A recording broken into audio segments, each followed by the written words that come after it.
I don't care if he's blood. Some lines you don't cross. That's what I told my mom last week, right after she called me in tears, saying, he's your brother. Tyler, he needs us now. Yeah, well, Evan needed us back then, too. Where the hell was she? Let me back up a bit because this story's been simmering for years. A year ago, family over everything. Right, we grew up in one of those Midwest towns where everyone knows everyone, and family loyalties treated like a religion. My parents had this motto, family over everything. They said it like a damn prayer. Every fight, every punishment, every guilt trip ended with that phrase. I'm the youngest Tyler. The observer, I guess. Our older sister Rachel's a hard-ass lawyer. Evan and Blake twins. Only in DNA, though. Couldn't be more different. Blake golden child, Mr. High School quarterback, now hotshot real estate guy, walks into a room, and suddenly everyone's acting like he invented oxygen. Evan quiet, steady. He served overseas, came home, became a paramedic, doesn't chase attention, doesn't need it. Always showed up for people, even Blake, which makes all this even worse. 5 years ago, the girl who changed everything, her name was Emily. She worked in digital marketing. Met Evan while he was deployed. They were pen pals first. Can you believe that old school romantic? Letters and late night calls. He fell hard for her, and I'll admit it at first, we all did.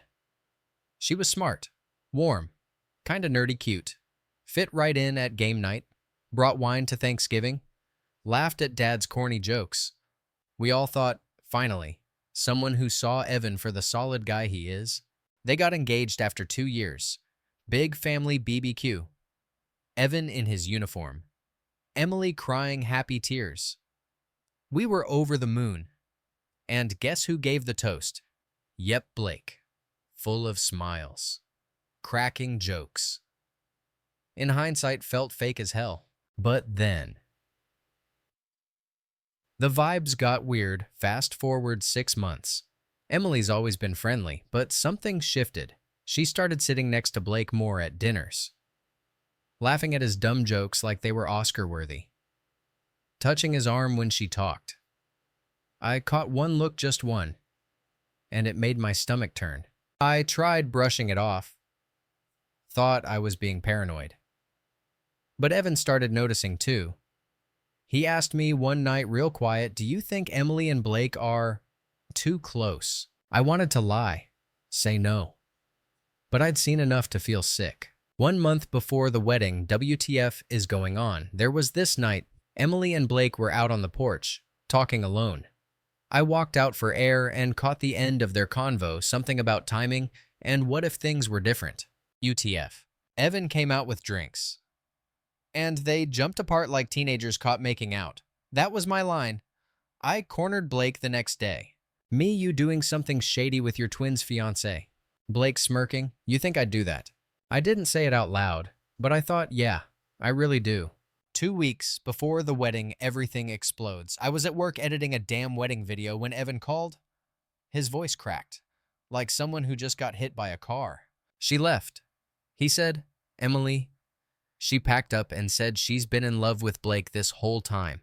My hands literally froze over the keyboard. I couldn't believe it. Not because it wasn't believable, but because I knew. I freaking knew. And I still didn't say anything. That night, the family breaks in half. Rachel showed up within an hour. She cursed so loud I thought the walls might cave in. Dad didn't say much, but his face was stone. Mom cried. And Blake. Oh. Blake showed up at Evan's house, like some sorry-ass soap opera scene. I wanted to swing at him. Swear to God. You don't get to be here. I told him, you blew up your twin's life. What do you want, cake? And you know what he said? I love her. Ty. I didn't mean for it to happen. Screw that. You don't accidentally fall into your brother's fiancée. You climb over every moral fence and kick loyalty in the face on the way. Now he's crying karma. Wants back in last week. Mom calls. Says Blake's heartbroken. Emily cheated on him with his business partner. Took half his clients. Moved out. Posted some cryptic crap on Instagram like healing means letting go of guilt. He's broke, alone, wants family. Nah, you don't get to torch the bridge and beg us to carry you across the river. So yeah, that phone call from Mom, that was the moment I knew she hadn't learned a damn thing. She was crying, talking fast like she does when she's trying to guilt trip me into something. He's hurting. Tyler. He lost everything. Emily cheated. His business is collapsing. He needs his family. And I just sat there. I let her finish her whole pity monologue before I said, he had a family. He set it on fire. Dead silence. Then she sniffled, like that was some kind of low blow. But let's be real, what do you even say to that? Flashback to when it all fell apart. Evan didn't talk much the week after Emily left. He moved into Rachel's guest room for a bit. He looked hollow. Like someone scooped the life out of him and left just enough to function. One morning, I walked into the kitchen and saw him sitting in the dark, staring at a coffee mug like it owed him money. No TV, no music, just silence. He looked up, and his voice was barely there. You ever feel like you've been erased from your own life? I didn't know what to say. He wasn't looking for advice. He was just bleeding out in slow motion. That was the day I started hating Blake. Rachel didn't hold back. Rachel called Blake and told him, word for word, you're dead to us. I'm a lawyer. If you come near Evan or try to play damage control, I'll bury you in cease and desists. And she meant it. Dad didn't say much either. That's his thing, quiet, intense disapproval. But when Mom tried to make peace later, he flat out said, that boy's no son of mine. The only one still defending Blake, Mom. Always Mom. It was a mistake, she kept saying. People fall in love. You can't control feelings. You know what else you can't control? Consequences. What Blake did next just proved our point. So, of course, what does Blake do after all this? Posts a damn photo with Emily on a beach, holding hands. Captioned, sometimes the heart knows before we do. The comments were full of hearts and so happy for you both from people who had no clue. And every like on that post felt like a slap to Evan's face. I showed it to him once, asked if he wanted me to report it. He shook his head. They're not worth it, he said. But his jaw was tight. Like he was trying not to scream. Life went on, but not really. Evan eventually moved out of Rachel's place and into a small apartment across town. He got a therapist. Took some time off work. Grew a beard. Stopped answering Mom's calls altogether. I tried to keep him talking. Brought over beer. Old movies. Stupid jokes. Sometimes he'd crack a smile. Sometimes he'd just say, it is what it is. But I knew he wasn't okay. Not really. Because that kind of betrayal, it doesn't just hurt. It reconstructs you. Rips out everything you thought was solid and replaces it with doubt. And then came the karma. I won't lie, I didn't expect it. Karma's slow, unreliable. Sometimes it doesn't come at all. But this time it showed up like it had a personal vendetta. Blake called Mom last month. Full-blown meltdown. Emily had been talking late with his business partner, some slick guy named Derek. The same guy Blake always bragged about mentoring. Turns out, while Blake was out closing deals, Derek and Emily were playing house. She left him, took a chunk of his clients, and opened her own boutique agency with Derek. The cherry on top, she used some of Blake's old marketing materials in her launch campaign, like the exact graphics he paid for. Mom called me right after. Tyler, he's devastated. He's not eating. He's barely speaking. He says he wants to make amends. I almost laughed. I mean, what did he think was going to happen? He built his happiness on someone else's grief. He broke his twin's heart. And now he was shocked that his heart got broken. Tell him to write a book. I said, call it What Goes Around. Rachel's response was even better. I sent Rachel a screenshot of the text Mom had forwarded. Blake saying stuff like, I messed up and I miss my family. Rachel wrote back, he didn't mess up. He made a choice. And now he gets to live with it. Then she posted a story on Instagram, just text on a black background. Blood doesn't mean loyalty. Some people are just strangers you share a name with. If Blake saw it, He never said a word. Evan's reaction was not what I expected. I told Evan about Emily and Derek over pizza one night. Figured he deserved to know. He didn't flinch. Didn't gloat. Didn't even curse. Just nodded and said, "Figures." She was always good at pretending. Then he went back to eating, like I hadn't just dropped a nuclear bomb. Later that night, I asked him if it helped knowing Blake finally got a taste of it. He looked out the window and said, "Doesn't change anything. He's still out of my life. And I'm not letting him back in." Simple. Final. No drama. Just done. And now Blake wants to come home. He texted me 2 days ago. First time I've heard from him directly in years. "Hey, I know I messed up. I miss you guys. I'd really like to talk." Nah. You don't get to climb back in like nothing happened. You don't get forgiveness like it's a vending machine put in an apology. Get a family back. That's not how it works. And if you don't understand why, then you were never family to begin with. The thing no one tells you about family breaking apart, it doesn't explode. It erodes. One day, you're all yelling at each other in the kitchen.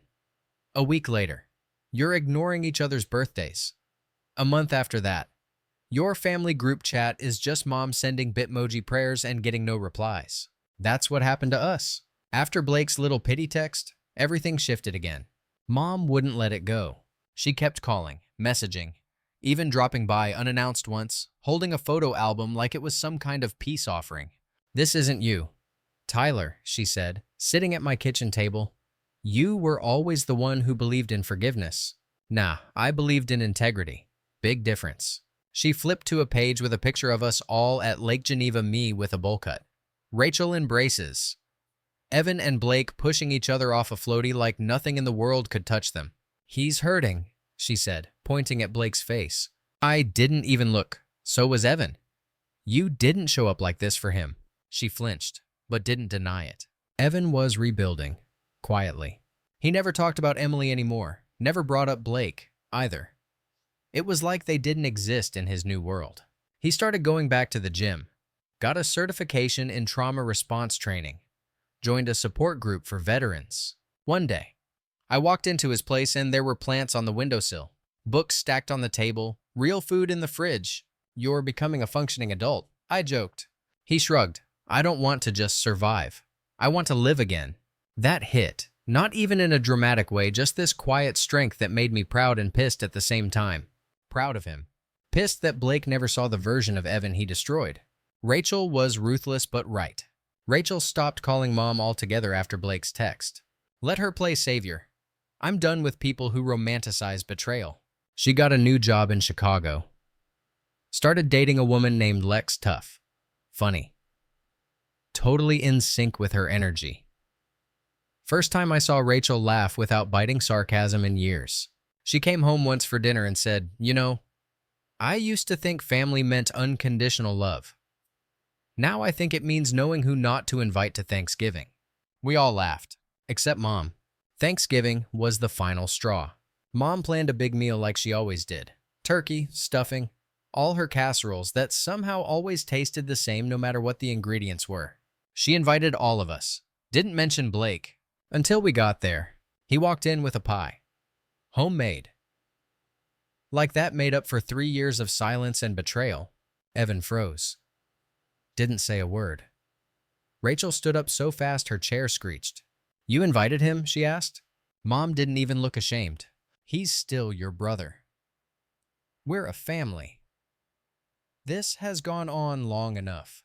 And I swear to God, the room just dropped 10 degrees. Evan put down his fork. "I'm not doing this," he said, stood up, walked out.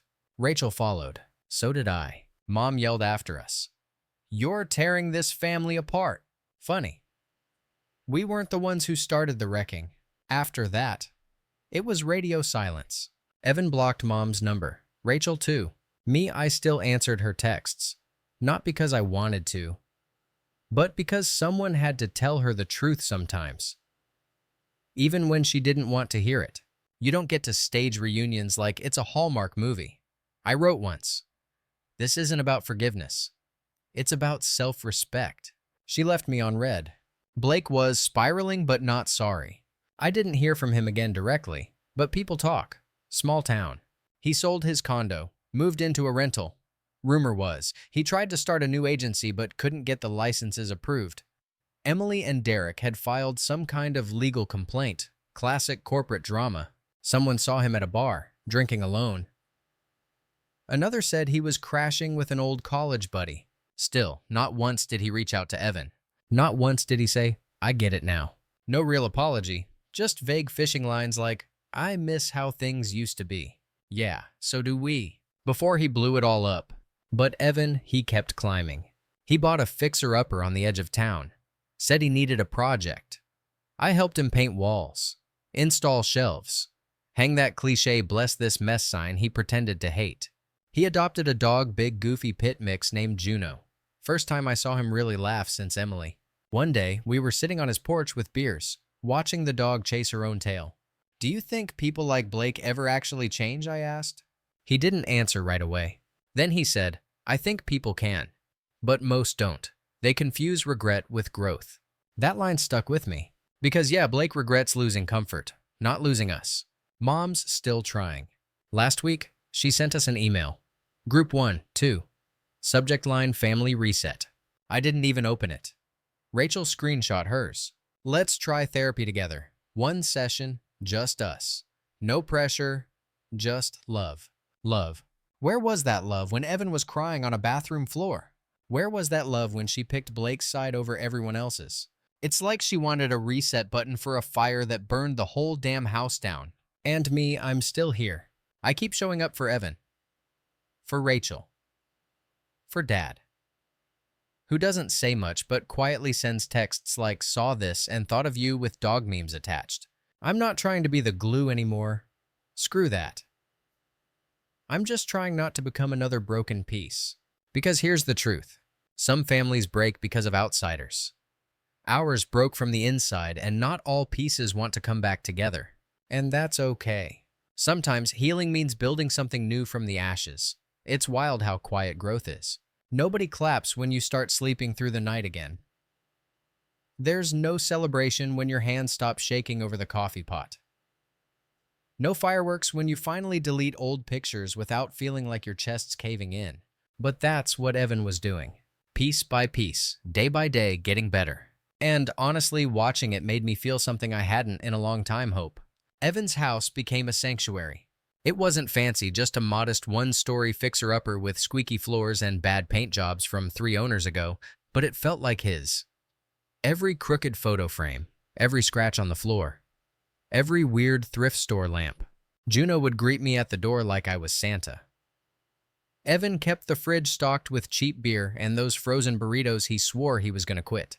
We'd sit on his porch some nights, no agenda, just air. "I feel like I'm finally not flinching at everything," he said once, like my brain's not constantly bracing for impact. I nodded.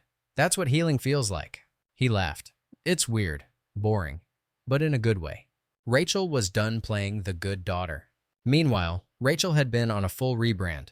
She moved in with Lex, smart, snarky, wore vintage denim like it was a weapon. They were the kind of couple that finished each other's complaints. Perfect for each other. Rachel stopped answering Mom's calls altogether, just flat out ghosted. And you know what? Good for her. Mom kept reaching out though, always with that same script. "He's your brother. He's trying. This isn't who we are." Rachel finally snapped, sent a 1-line reply. "He is exactly who he showed us he was." Blocked her after that. And then Blake had the audacity to reach out again. He sent me another text, this time longer. Probably took him a whole 5 minutes to write it between pity shots of whiskey. "I know I messed up. I miss having you guys around. I've changed. I'd really appreciate the chance to make things right." I read it 3 times, and then just left it on read. Because here's the truth, he still doesn't get growth isn't about what you feel. It's about what you do. And he hadn't done shit. The final blow came on Evan's birthday. He didn't plan anything big, just a backyard thing. Rachel, Lex, me, Dace, and a few coworkers from his EMT team. Juno got a bandana. There were burgers, corny dad rock playlists, and homemade brownies that looked like they lost a fight. Simple. Perfect. Then Mom showed up, uninvited, and she brought Blake. I wish I was kidding. The backyard went dead quiet. I was mid-beer when I saw their car pull up. My heart dropped. Rachel stood up instantly. Lex grabbed her arm like, "Don't." Evan, he froze. Like his whole body went back to that night when everything collapsed. Mom got out first, smiling like this was a reunion episode. "Surprise," she said. Like this was supposed to be heartwarming. And then Blake stepped out, holding a gift bag. I could feel Rachel vibrating beside me. What the actual she started? I walked toward them before she could escalate. I met them halfway. Didn't even raise my voice. "You seriously thought this was okay?" I asked. Mom blinked like I was the unreasonable one. "Tyler, please, it's his brother's birthday. He just wants to say happy birthday." I looked at Blake. He didn't look sorry. He looked nervous, like a kid caught cheating on a test who's hoping a smile will fix it. "This isn't about you," I said to him. "You don't get to drop in with a card and wipe the slate clean." He opened his mouth, but I cut him off. "Turn around. Go." He hesitated. Go." That was it. He got back in the car. Mom stood there, blinking like maybe if she blinked enough, we'd forget this happened. "You're enabling him," I told her, "and you're losing us because of it." Then I turned around. Didn't look back. The aftermath was quiet. We didn't talk about it that night. Evan thanked everyone for coming like it was any other awkward family moment. But when I was leaving, he pulled me into a hug and whispered, "Thanks for protecting me." And that made every uncomfortable second worth it. Mom tried one more time. She sent a long email the next day. Classic mom. Paragraphs full of "you're my children." And "we can't keep holding on to the past." And "he's suffering too." You know what she didn't include? An apology. Not one line about how she crossed a boundary. Not one acknowledgement that what she did was not okay. Rachel replied with one line. "Suffering isn't a free pass to skip accountability." Then she forwarded the email to me with a caption. She really thought this would work. Blake we haven't heard from since. Maybe he got the message. Maybe not. Maybe he's just licking his wounds until the next half-assed apology attempt. I don't really care anymore. That bridge, it's not just burned. It's buried under years of silence and ash and dirt. Letting him back in would mean undoing all the healing Evan fought for, and I won't be part of that. Evan is different now, stronger. He still has scars. You can see them in how he double-checks locks, how he hesitates before answering unknown numbers, how he sometimes zones out when someone says Emily, but he's whole again. He teaches CPR at the local community center now, walks Juno twice a day, bakes bread like some freaking suburban TikTok dad. He even joined a trivia league. He's not the same guy Blake betrayed. He's better. He earned better, and the rest of us were fine without Blake. Rachel and Lex are planning a trip to Italy. Dad started painting again. I got a freelance gig editing for a documentary crew. Small things, but they matter. We're not bitter. We're just at peace. Because sometimes peace isn't forgiveness. Sometimes peace is knowing who not to let back in. And if that makes me the cold one, so be it. Funny thing about moving on, it doesn't look like some dramatic goodbye or final slam of a door. It looks like not checking your phone anymore. It looks like deleting the email without reading it. It looks like laughing again, really laughing at dumb stuff like Rachel trying to teach Lex how to parallel park. It's quiet, gradual. But one day, you realize Blake hasn't been mentioned in weeks, and you didn't even notice. Evan didn't bounce back. He built forward. There was no revenge arc, no fiery confrontation, no courtroom drama where Emily begged for forgiveness. None of that Hollywood crap. Evan just got real good at not caring. He took that pain and did something most people don't have the strength to do. He transformed it. Signed up for EMT night shifts. Started volunteering with a nonprofit that helps first responders with PTSD. Hosted his first workshop on emotional regulation last month. It's wild. The guy who used to shut down at the word betrayal is now helping other people process their trauma. And it's not performative. He doesn't brag. Doesn't post healing journey selfies. He just shows up. For himself. For strangers. For the life Blake tried to ruin. Rachel and Lex took off literally. They packed up and moved to Italy for a year. Lex got a fellowship, Rachel said. Honestly, I just need distance from the drama. Can't blame her. She still FaceTimes us when she can, usually in cafes, sipping espresso and judging people's fashion choices with zero chill. Last week, she said, "You know what peace feels like. Not looking over your shoulder to see if someone's gonna manipulate you again." Damn, that hit? Dad stayed the same, steady and silent. He's always been a man of few words, but now he's even more reserved when it comes to family stuff. I asked him once if he missed Blake. He looked at me and said, "I miss who I thought he was. That version doesn't exist." Then he went back to sanding some old piece of furniture like that was the end of it. It was, "Mom, she's still in denial. We don't hear from her much these days. She still texts on holidays. Still sends birthday cards with cursive handwriting that says, 'Love always.' Mom, like nothing ever happened. Evan doesn't open them. Rachel returns them, unopened. I keep mine in a drawer, not out of sentiment, just inertia. Like throwing them away would feel too final, even though she made her choice a long time ago. Sometimes I wonder what goes through her head, if she really believes we're all just being stubborn, if she thinks time will make us forget. It won't. Blake resurfaced through a mutual friend. Apparently, he's working at some startup now, marketing for a furniture brand or something. Living in a studio apartment downtown. No car, no Emily, no Derek, no real friends left either. The friend said he looks tired, thinner, a little frayed around the edges. Wants to start over, apparently. Talk to Evan, try again. Evan didn't even blink when I told him. Let him start over somewhere else, he said. Simple as that. Closure isn't always a moment. Sometimes it's a choice. We never got a sit-down, full circle moment. No confession. No sobbing apology in the rain. Blake didn't beg. Evan didn't forgive. Mom didn't wake up one morning and say, "Wow, I was wrong." What we got instead was real. It was Rachel drawing lines that no one could cross. It was Dad refusing to pretend. It was Evan planting tomatoes in the backyard like someone who actually believes he's staying. It was me finally understanding that some people don't come back because they were never meant to stay. One weekend, Evan said something that stuck. We were painting his hallway. Dumb tan color he insisted wasn't beige. It was beige, but whatever. He looked at me and said, "You know, for a long time I thought I needed Blake to validate my worth. I chased his approval like it meant something. But now I'm just glad I'm not like him." I didn't say anything at first. Then I said, "Yeah. He couldn't survive what you went through. You didn't just survive it.